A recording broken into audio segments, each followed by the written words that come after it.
हज़रत उमर फ़ारूक रज़ी अल्लाह अन्हु के अदल का एक मशहूर वाक़या ये है कि मिस्र में अम्र बिन अल आस रज़ी अल्लाह अन्हु के बेटे ने एक गैर मुस्लिम शख्स को नाहक मारा और गुरूर से कहा, मैं एक मुअज़्ज़ज़ शख्स का बेटा हूँ।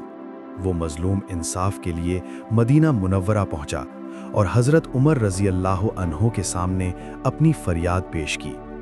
हज़रत उमर रज़ी अल्लाह अन्हु ने फ़ौरन मामले की संगीनी को समझा और अम्र बिन अल आस और उनके बेटे को मदीना तलब किया ताकि हक़दार को इंसाफ दिया जा सके।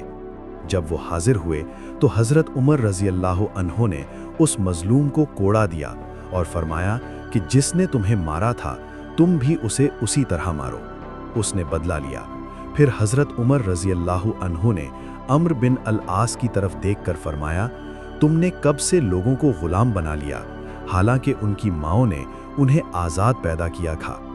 ये अल्फाज तारीख़ में सुनहरी हुरूफ से लिखे गए, जो इस बात की वाज़ह दलील हैं कि आप रज़ी अल्लाह अन्हु के नज़दीक इंसाफ सब के लिए बराबर था, चाहे वो हाकिम का बेटा ही क्यों ना हो।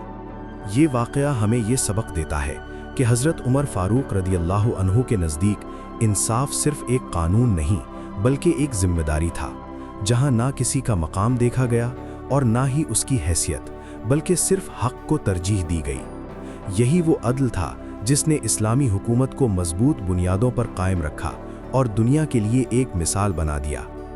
आज के दौर में जब इंसाफ कमज़ोर होता नज़र आता है, ये वाक़या हमें याद दिलाता है कि अगर हुक्मरान और अवाम दोनों हक़ और सच्चाई पर कायम रहें तो मुआशरा अमन और सुकून का गहवारा बन सकता है। यही वो पैगाम है जो हमें अपनी ज़िंदगियों में अपनाना चाहिए। अगर हम भी इंसाफ, सच्चाई और बराबरी को अपना शियार बना लें तो हम एक बेहतर मुआशरा तश्कील दे सकते हैं, वही मुआशरा जिसकी बुनियाद अदले फ़ारूकी पर रखी गई थी।